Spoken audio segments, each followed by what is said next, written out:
So, there's something funny about the Halo series I found when going into it. Everyone is the best one. Halo Combat Evolved, Halo 2, and Halo 3, they all get called the best game in the series by their own fans.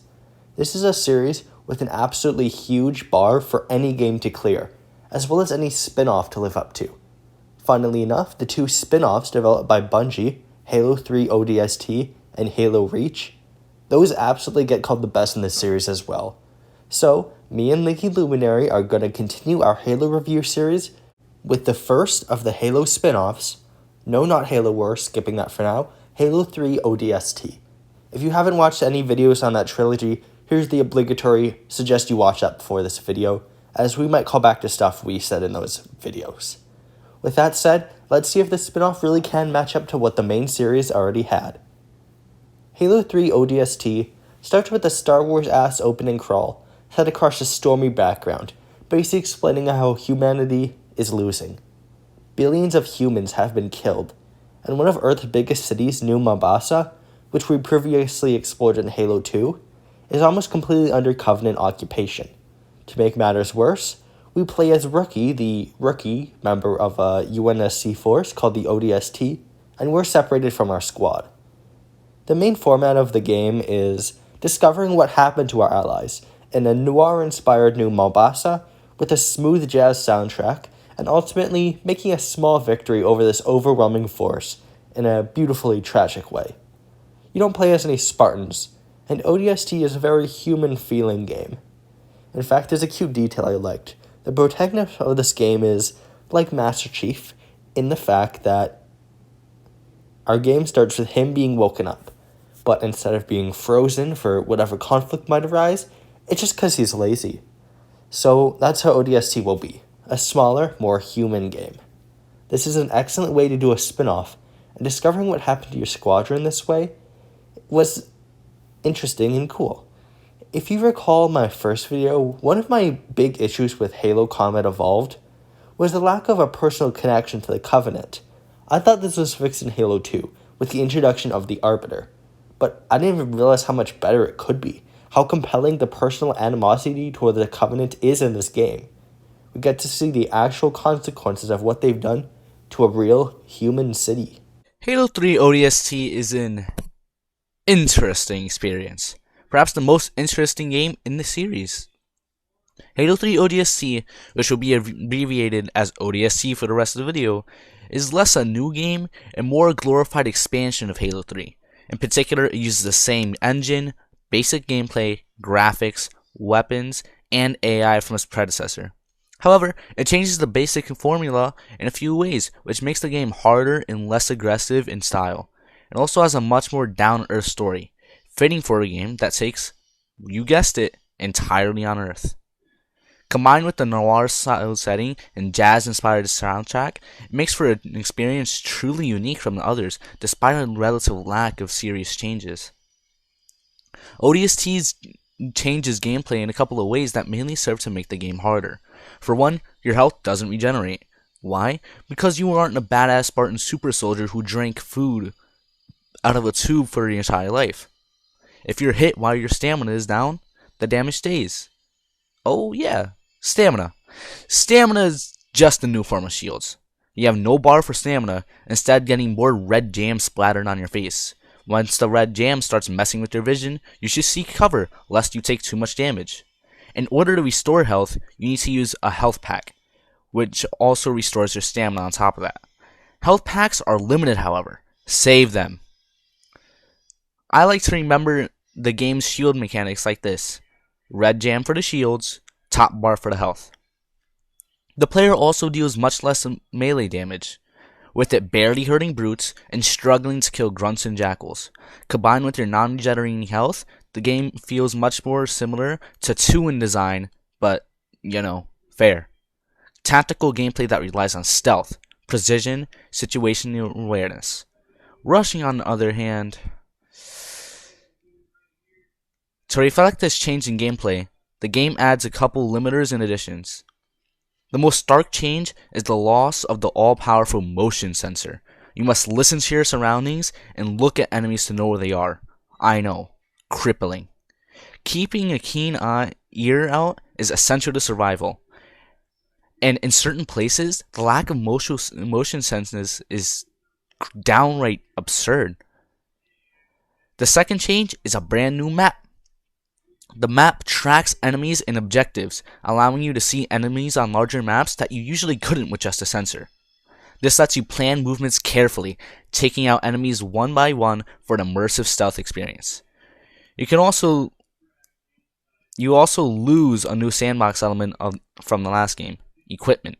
Despite enemy brutes using said equipment, the player cannot use it, removing a lot of powerful strategy.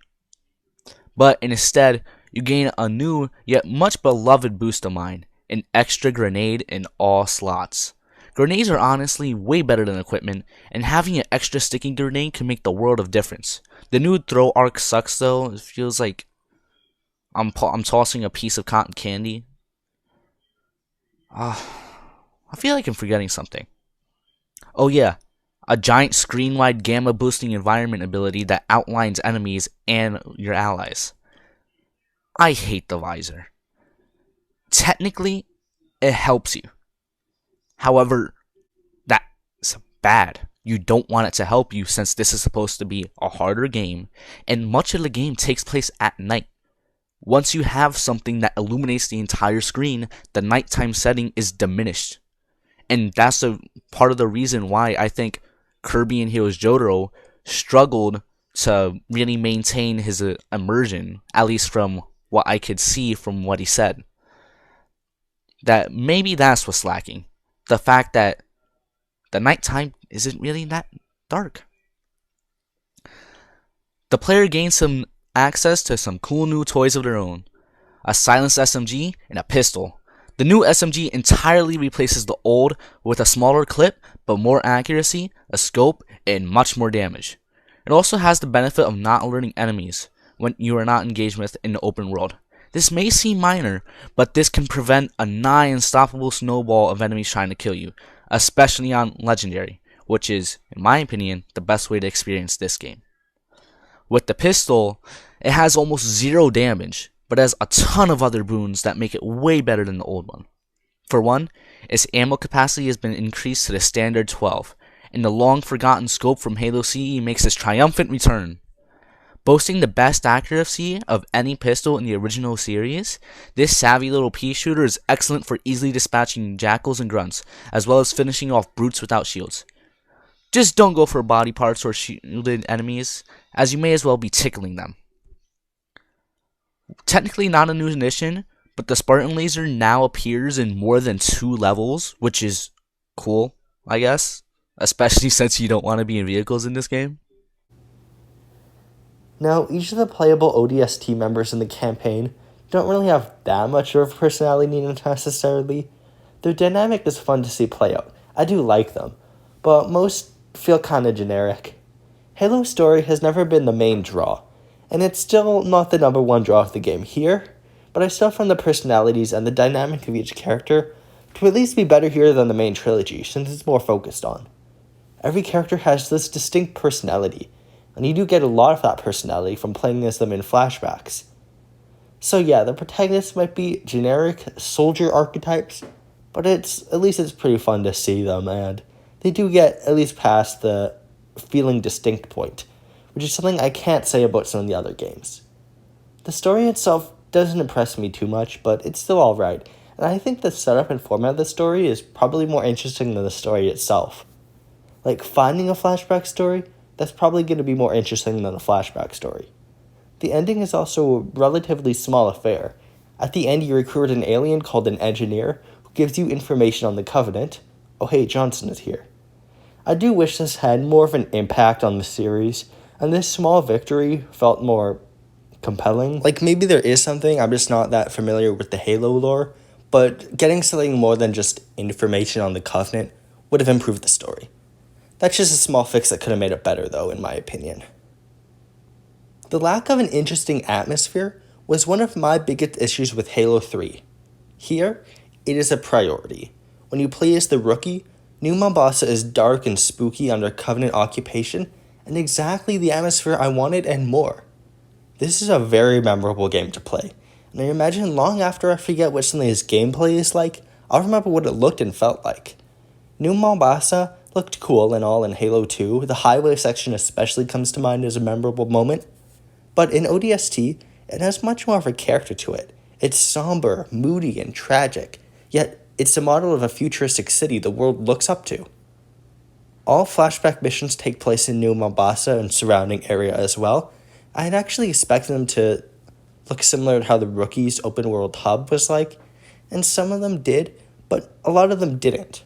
While it would have been cool to have them all take place in this somber atmosphere, I like that some were in brighter areas, and you get more of a variety of locations in New Mombasa, from streets to huge buildings to even zoos.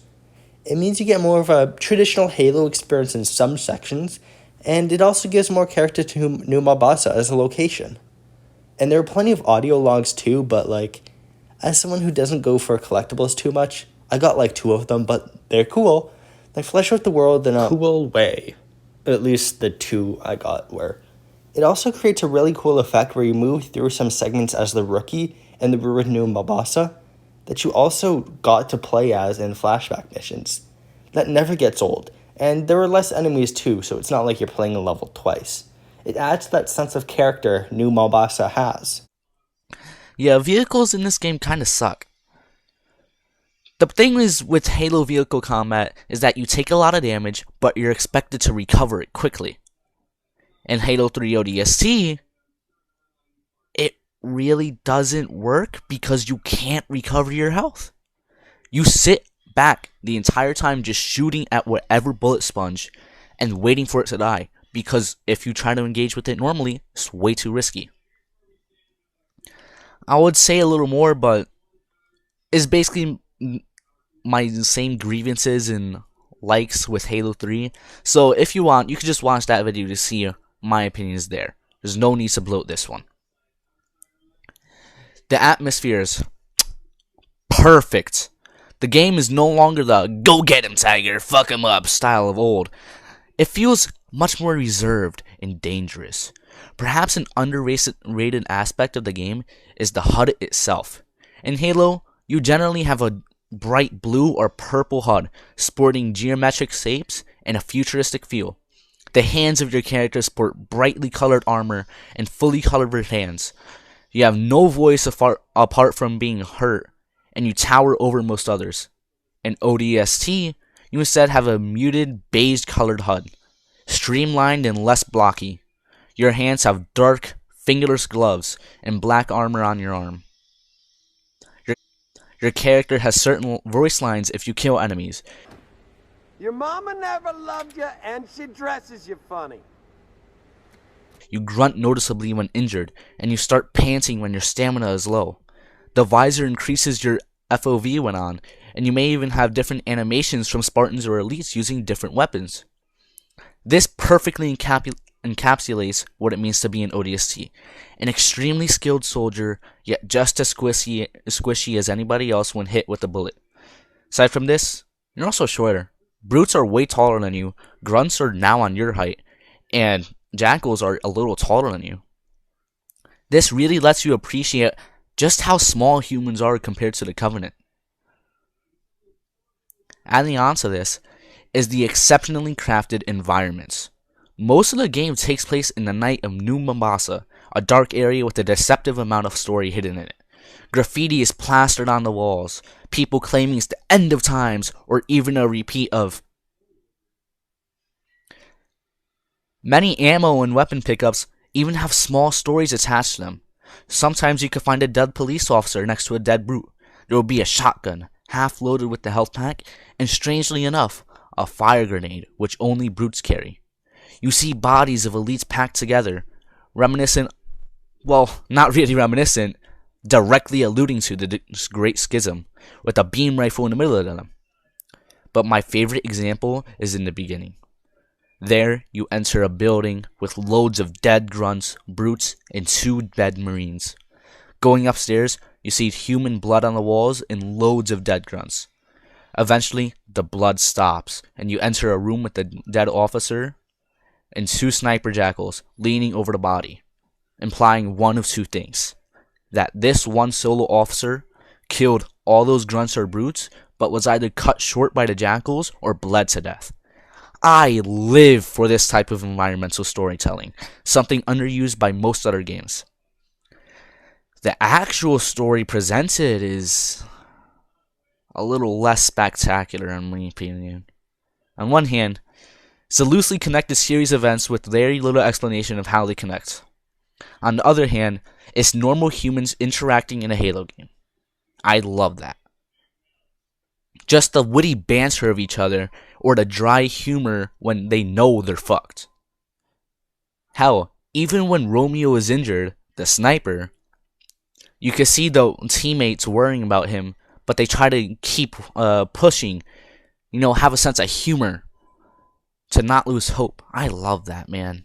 It really just goes to show how desperate the situation on Earth is. And if you see all the audio logs, well, I think that's where the real story shines. And we all know what an audio log is. We've all heard of or played Bioshock before, let's be honest. Something that always nagged me about Halo is the lack of individuals in the aliens. They all just seem like a hive mind except for a select few characters. This game showed something that I absolutely adore. Not all the aliens want to be in the Covenant. This is shown in the new engineer species. Engineers are basically biomechanical squids that just want to chill and repair stuff, but the Covenant are using them as something else. Okay, not entirely, but they do explode. They use them to analyze data and give their units overshields, but if they or their commander die, they explode in a giant ball of plasma fire.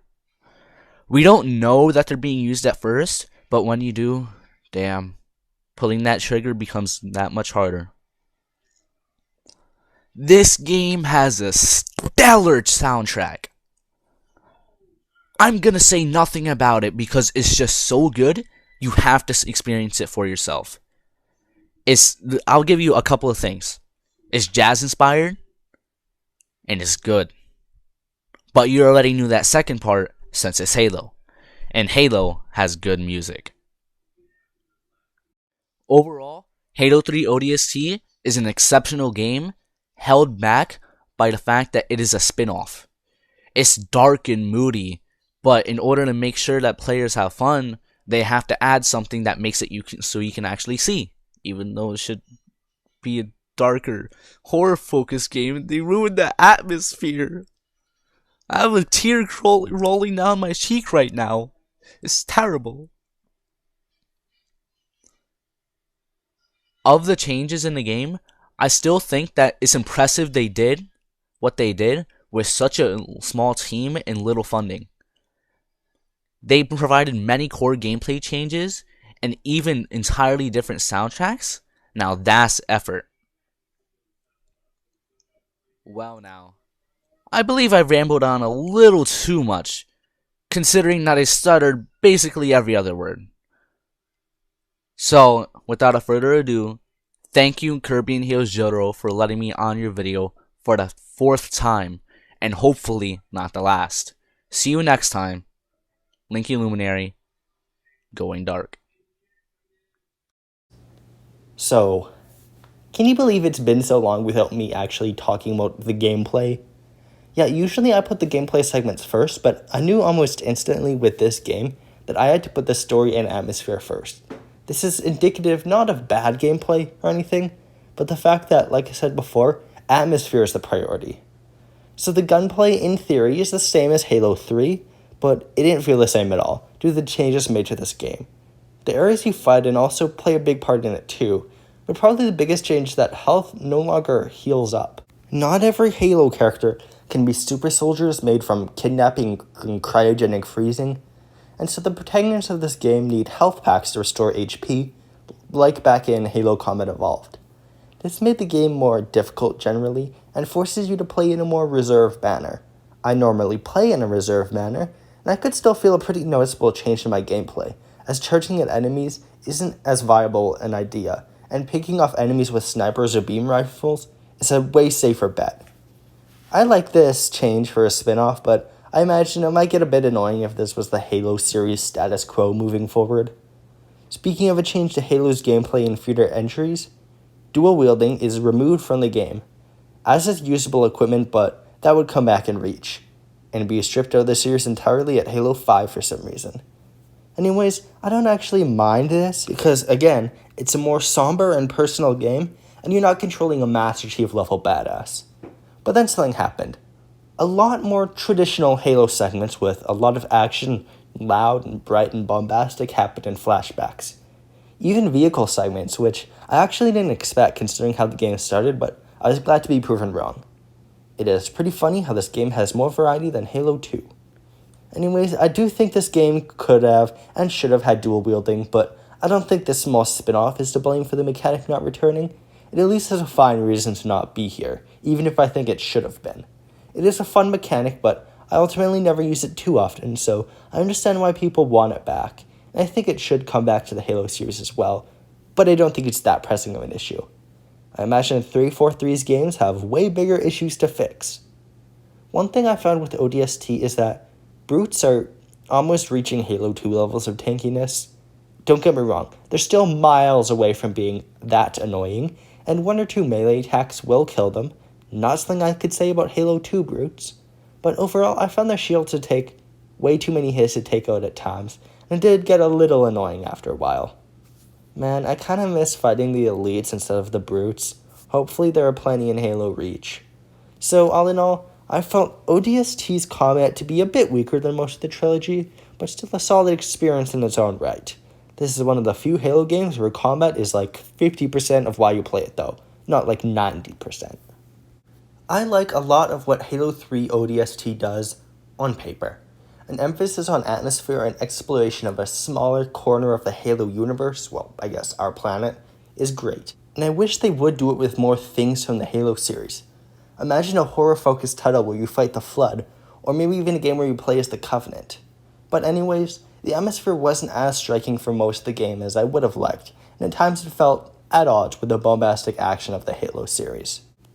But I can't fault it too much, as it's a smaller spin-off that wasn't even being made with most of the Bungie staff. Knowing this, the decisions made in this game make a lot more sense, and it's a very quality Halo game. I wish it wasn't called Halo 3 ODST, because that kind of makes it sound like it's just a DLC for Halo 3 or something, not its own thing.